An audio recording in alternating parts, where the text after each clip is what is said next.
What is going on, my people? We are finally back again, bro. Hope everyone's doing absolutely fantastic. You done know already, fam. Y'all's favorite is back again, bro. Here to review all the drama that went down during matchday 29 in the Premier League. Some of the topics that we will touch on in this video include Manchester City beating Liverpool 4-1, absolutely put the man in a spliff. Newcastle beating United 2-0, getting revenge after that loss in the Carabao Cup. Aston Villa beating Chelsea at home 2-0. And we also had Tottenham Hotspur, who drew with Everton 1-1. What a fantastic goal at the dying minutes of the game by Keane. We're going to touch on all that stuff. But before we do, like always, please make sure to like, share, and subscribe. Tell a friend, and let's get it cracking, bro. So there's really only one place to start, and that is at the Etihad Stadium, where Manchester City took on Liverpool, beating them 4-1, fam. I went for a 2-1 win for Liverpool, if you guys recall. I thought Liverpool would have shown a lot more fight, but I guess not, fam. They took it like a red light district team, bro. Pinned to the wall, fam. Grealish was having the time of his life. They destroyed him in the second half. For me, it really did look like Liverpool gave up in this game, fam. But yeah, a fantastic win for Man City, especially since they are trying to catch up to Arsenal, fam. This was an emphatic win. Moving on, we did of course have Bournemouth taking on Fulham. This was a very interesting game, very close game. I think I went for a Bournemouth win. I can't remember, either that or a draw, either one of those. I think for the majority of the first half, Fulham did look the dominant side. They were, creating chances. They had a pretty good possession. I thought they looked really good in the first half. But in the second half, Bournemouth, they made the most of opportunities. I forgot what player it was, but it was in the 50th minute, number 16, I believe so, for Bournemouth on the left foot, fam. A spectacular finish. Yeah, couldn't have finished this dinner any better, bro. We then had Nottingham Forest taking on Wolves. Nottingham Forest, for me, they did bottle this game, fam. They should have won this game. Ended in a 1-1 draw. I went for a 1-0 win for Nottingham Forest. I was like, you know what, they can definitely get the win. And it did look like that for a while, but absolutely bottled that. But I gotta say, Johnson scored a good goal, and then Podence coming clutch, fam, towards the not the diamonds, but towards the end of the game. He did get lucky though. I don't know if you guys have seen it when he allegedly spit on that one player. Got very lucky not to get sent off. I guess you could say a fair result. Nottingham Forest, I personally think they let themselves down in not securing those 3 points, but 1 point is definitely better than nothing. After that, we did head over to the Selhurst Park, where Crystal Palace took on Leicester City. A very exciting game. It was pretty close, fam. It really was. I was surprised to see that Crystal Palace did get the win. I went for a draw in this game. I think 0-0 or 1-1, one of those. I do think I went for a draw though. But yeah, Crystal Palace, they've done well to get the 3 points. Their first win this year, fam, at last. Finally, they got a win. Eze with a brilliant free kick. It was technically an own goal. It went off the back of the goalkeeper, but it was really spectacular, fam. I think Mateta, he did miss that one chance. It was an awful header, but he did make it up. Jordan Ayew, brilliant run from my man, fam. He just drew the attention towards him, played a brilliant through ball. 6-8 goal, fam. Really nice stuff from Crystal Palace. Precious 3 points. And yeah, solid win. We then head over to the Emirates Stadium, where Arsenal took on Leeds United. A pretty good display from Arsenal. Very similar to their last game before the international break. Arsenal in this game did have a bit of a slow start. I thought Leeds United were all over them like flies on poo. I think Leeds United were looking good, fam. I can't lie. They were really catching them on the break. Arsenal, just, I would say, like the first half hour or so, they were looking a little bit slow.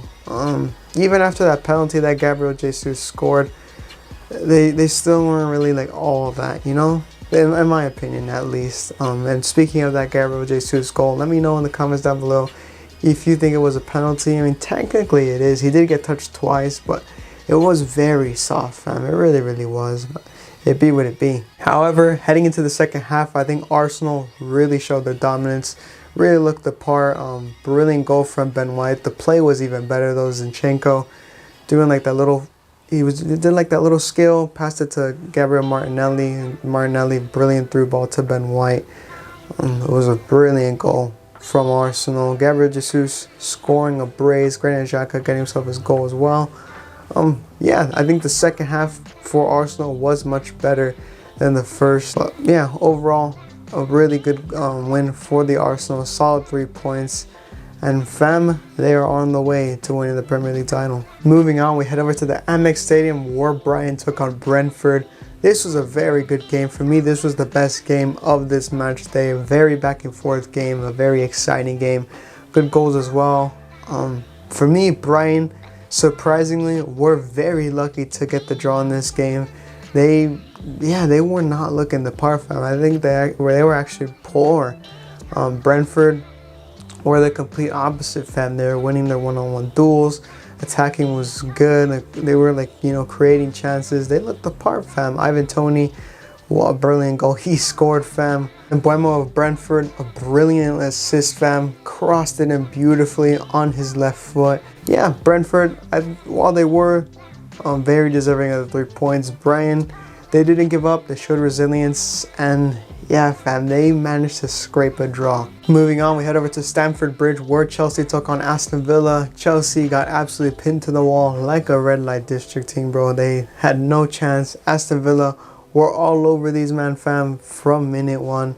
They played really, really well, Aston Villa, fam, and I was not surprised, bro. I told you a lot that Chelsea would lose this game. I went for a 2-1 win for Aston Villa, and the fact that they got a clean sheet is very, very surprising and embarrassing, bro, because Chelsea were playing at home. But I mean, whether it's home or away, Chelsea, they have just been shambolic this season. Ollie Watkins, brilliant finish, brilliant goal in the 18th minute. I'm telling you, bro, Ollie Watkins is in the form of his life, bro.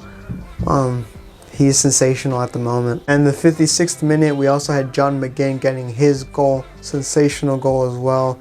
Done well to get that goal. Brilliant finish. And yeah, Aston Villa overall, I think it was a good performance, fam. Chelsea, yeah, they didn't really say too much, to be honest. Moving on, we head over to the London Stadium where West Ham, of course, took on Southampton. Not the most interesting of games. It was a little bit boring, but West Ham, they done well to get the 3 points, fam. Another surprising result for me. I didn't think West Ham would get a win. I thought it would have been a draw, but they done well, fam. A good goal from, I think, Agard. I can't remember correctly.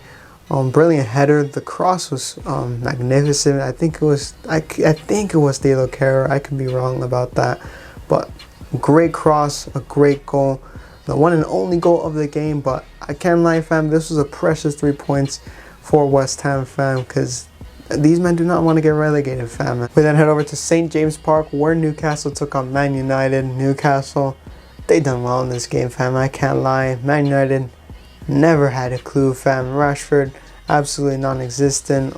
Man United were dreadful, fam. I think Newcastle were all over them. They really played their hearts out in this game, fam. Especially since, they kind of wanted to get revenge after that Carabao Cup final. I think this was playing into this game significantly, fam. And yeah, they done well. I did go for a 2-1 win in this game for Newcastle, I believe so. And yeah, for them to get the clean sheet was a little bit surprising. I really do feel that Newcastle will get 4th place and go back into Europe this season. And the last and final fixture to conclude matchday 29 in the Premier League was, of course, at Goodison Park where Everton took on Tottenham. This was a very good game, fam. Well, not a very good game, but I thought it was a pretty good game, fam. Very interesting one as well. 2 red cards in this game, one for Everton, one for Spurs.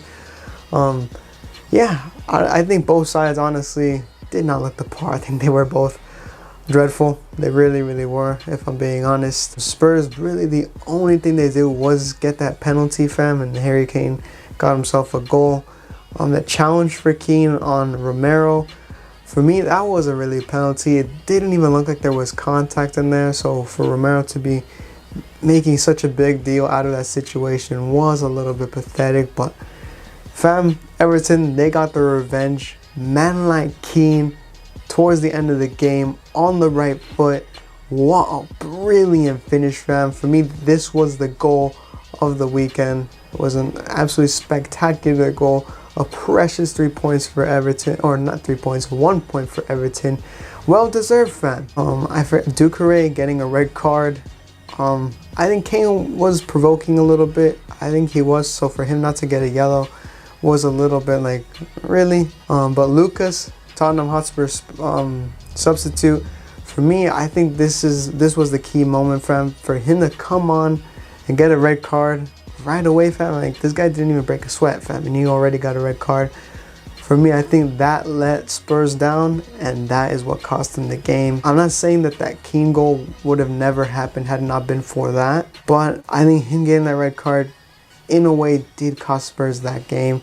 That top 4 place, in my opinion, is looking further and further away from Spurs' reach. But besides that, fam, we do have some midweek fixtures this week. Some pretty interesting fixtures. We have Leeds United versus Nottingham Forest, which should be pretty interesting. Nottingham Forest aren't the best away from home, and Leeds United, I think they need to put in a performance after that loss against Arsenal. I think it'll be a level game, to be honest. It might be a snooze fest. I'm going to go for a 0-0 draw. After that, we do, of course, have Bournemouth versus Brighton. Bournemouth in the last game, as I already mentioned, didn't look too bad, fam. I think they actually done well to get that 2-1 win. Brighton, I don't think they looked the part, fam. I really do not think they looked the part in the last game against Brentford. I thought they were poor. Away from home, they're usually pretty well, but going up to Bournemouth is a very tough task. I favor Bournemouth going into this game. I actually do think they can get a 1-0 win, but I think they might fall short. I'm going to go for a 1-1 draw. We then have Leicester City taking on Aston Villa. I have no doubts about Aston Villa getting the win in this game. I think they won't have too much of a tough time. They've been okay recently away from home. That is playing into my mind, so I'm going to go for a 2-1 win for Aston Villa. Maybe Leicester City get a tie, but no more than that. Moving on, we have a massive encounter between Chelsea and Liverpool. Both are absolutely dreadful at the moment. Chelsea did not have a clue in their last game against Aston Villa, and Liverpool, they got absolutely ripped apart by Man City. Both of these teams going into this game with not really any sort of form. I think you can make the argument that Liverpool possibly have a better chance of getting the 3 points in this game, but even then, fam, there's really not any certainty as to who can win this game, in my opinion. Yeah, with that being said, I kind of feel it won't be the most interesting of games. I'm going to go for a 1-1 draw. Second to last game in the midweek is, of course, West Ham taking on Newcastle at the London Stadium. Might be an interesting one, fam. I mean, West Ham getting that win in their last game was definitely morale boosting for them, and then Newcastle beating Man United, that ought to give them some confidence, fam. I think that will really give them some confidence going into this game. West Ham might turn up for this. Who knows, fam? They didn't play that well in that game. Really, the only thing was get that goal, but it might boost their confidence. I do favor Newcastle going into this game. I do think they'll get the 3 points. It would be insane if West Ham turn up and get a draw. I really don't see West Ham getting even a draw in this game. With that being said, I'm going to go for a 2-0 win for Newcastle. And the last and final fixture in the midweek is, of course, Manchester United taking on Brentford at Old Trafford. I think had this been an away game for Man United, for me, I would have been saying, you know what, Brentford, they get this win. And I'm not saying that Brentford can't go up to Old Trafford and get the 3 points. I think they definitely can, but I'm just considering their away form this season, fam. It's not the best. But anyways, I do believe that both teams are definitely going to go into this game wanting 3 points. Man United, of course, losing their last game, and then Brentford drawing their last game. I think this should most likely be the best game in the midweek. I'm going to go for a 2-2 draw, but believe it or not, Brentford are my favorites going into this game. But you know what? Believe it or not, I'm going to go for a 1-0 win for Brentford in this game. Ivan Toney, fam, he is in form, fam. He's a serious striker. I think he'll turn up in this game, and yeah, I'm going to go for a 1-0 win for Brentford in this game. But anyways, ladies and gentlemen, I hope you lot did enjoy. If you did, like always, please make sure to like, share, subscribe, tell a friend. Let me know in the comments down below what was your favorite moment from this match day, favorite goal, what team played the best, what player played the best, all that stuff in the comments down below, fam. And yeah, with that being said, fam, I hope everyone's doing absolutely fantastic, and I will see you guys soon.